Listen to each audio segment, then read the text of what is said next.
안녕하세요. 한국아메이 이수영입니다. 어제보다 더 건강한 나를 만나는 시간 A7070 리더의 건강 시작하겠습니다. Let's get fit! 아토피 피부염 하면 여러분은 무엇이 떠오르시나요? 저는 가려움을 참지 못해 밤잠을 못 이루는 아이들과 그 고통을 덜어주고 싶지만 어쩌지 못해 발을 동동 구르는 부모님들의 안타까운 표정이 떠오르는데요. 행여 상처라도 남을까 부모들의 걱정은 커져만 갑니다. 국민건강보험심사평가원에 따르면 2018년부터 2022년까지 아토피 피부염 환자는 매년 증가해 97만 명을 기록했다고 합니다. 그리고 10명의 환자 중 3명은 9세 이하의 소아였다고 하는데요. 이처럼 아토피 피부염은 특히 소아에서 유병률이 가장 높다고 합니다. 우리 아이를 힘들게 하는 이 아토피, 어떻게 관리할 수 있을까요? 본격적으로 아토피 관리에 대해 알아보기 전에 아토피에 대한 정의와 발생 원인에 대해 전문가 분을 통해 알아보겠습니다. 아토피 피부염은 주로 유아기 혹은 소아기에 시작되는 만성 재발성의 염증성 피부 질환으로 가려움증과 피부 건조증, 특정적인 습진을 동반합니다. 유아기에는 얼굴과 팔다리의 부분적인 습진으로 시작이 되지만 소아기가 되면서 특징적으로 팔이 굽혀지는 부분과 무릎 뒤에 굽혀지는 부위에 습진을 나타냅니다. 많은 경우에 성장하면서 자연히 호전되는 경향을 보이지만 알레르기 비염, 천식 같은 호흡기 아토피를 동반하는 경우도 많습니다. 아토피 피부염의 발병 원인은 아직 확실하게 알려져 있지 않은데요. 환경적인 요인, 유전적 요인, 면역학적 이상 및 피부 보호막의 이상 등을 주요 원인으로 추측을 합니다. 환경적 요인으로는 이 산업화로 인한 매연 등 환경 공해, 식품 첨가물 사용의 증가, 서구식 주거 형태로 인한 카펫, 침대, 소파의 사용 증가 및 진먼지, 진드기 등의 알레르기를 일으키는 원인 물질의 증가 등이 있습니다. 아토피 피부염의 유전적인 영향은 그 아토피 피부염 환자들에게서 가족력이 있다는 것이 반영이 되었고요. 최근 상당수의 환자에서 필라그린이라고 불리우는 특정 유전자의 이상으로 피부 장벽 기능의 저하가 발생하였다고 보고되었습니다.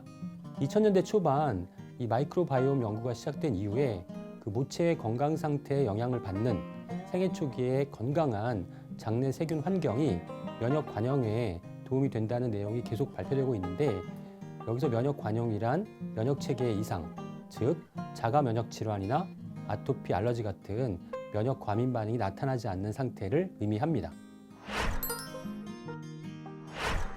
네, 명쾌한 설명 감사합니다. 아토피는 흔하게 발병하지만 치료하기 어려운 질환으로 손꼽히는데요. 연령별로 분포 양상도 다르다고 합니다.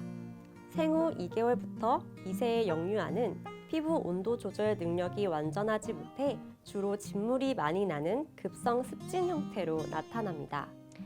2세부터 10세까지의 소아는 피부가 접히는 부위인 팔다리와 목 부분에 건조한 형태로 주로 나타납니다. 청소년기의 아토피는 얼굴이나 목 등 겉으로 드러나는 부위에 증상이 두드러지는데요.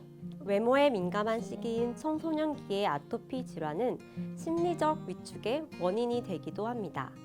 게다가 소아기 때보다 아토피 증상이 심한 양상으로 나타나는데요. 아이들이 감당해야 할 고통이 점점 거세지고 있는 것이죠. 아토피 증상을 완화시키기 위한 기본적인 관리법이 중요하다고 할 수 있습니다. 먼저 씻을 때는 비누와 세제의 피부 자극 요인들이 아토피에 영향을 끼칠 수 있기 때문에 여러 번 헹구는 것이 중요하고, 땀이나 자극성 물질들을 제거하기 위해 미지근한 물로 20분 이내에 샤워하는 것이 좋습니다. 그리고 피부 보호막이 손상이 되는 경우 아토피가 악화될 수 있으므로 너무 잦은 목욕과 때밀이는 피하시는 게 좋습니다. 그리고 가장 중요한 것, 바로 보습입니다. 피부 건조는 각질과 가려움의 원인이 되기 때문에 피부 수분 유지를 위해 하루 2회 이상 씻은 후 3분 안에 보습제를 발라주는 것이 좋습니다.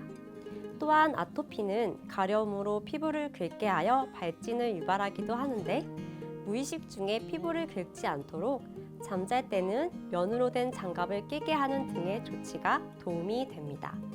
계절에 맞추어 급격한 온도 변화를 겪지 않도록 에어컨과 난방을 통해 실내 온도를 적절히 맞춰주는 것도 중요합니다. 또한 옷이나 이불도 부드럽고 자극이 덜 가는 소재로 사용하는 것이 좋습니다. 마지막으로 장내 미생물로 건강에 유익한 효과를 주는 프로바이오틱스를 섭취하는 것도 도움이 됩니다. 아이들뿐 아니라 부모님들에게까지 걱정거리를 안겨주는 아토피. 하지만 꾸준한 관리로 얼마든지 개선될 수 있다는 믿음을 가지고 접근해 보면 훨씬 나아질 수 있답니다. 오늘의 운동 팁은 팔 벌려 뛰기인데요. 심박수와 혈압을 낮추고 혈액순환을 원활하게 하는 효과가 있습니다.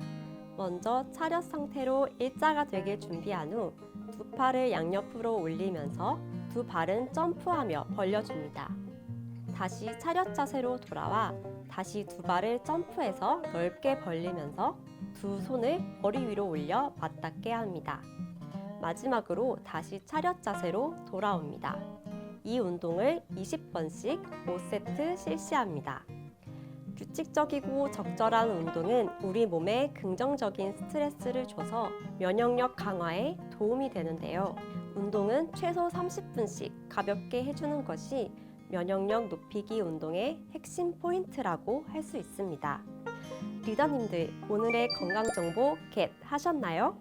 그럼 내일 더 건강한 모습으로 만나 뵙겠습니다. 감사합니다.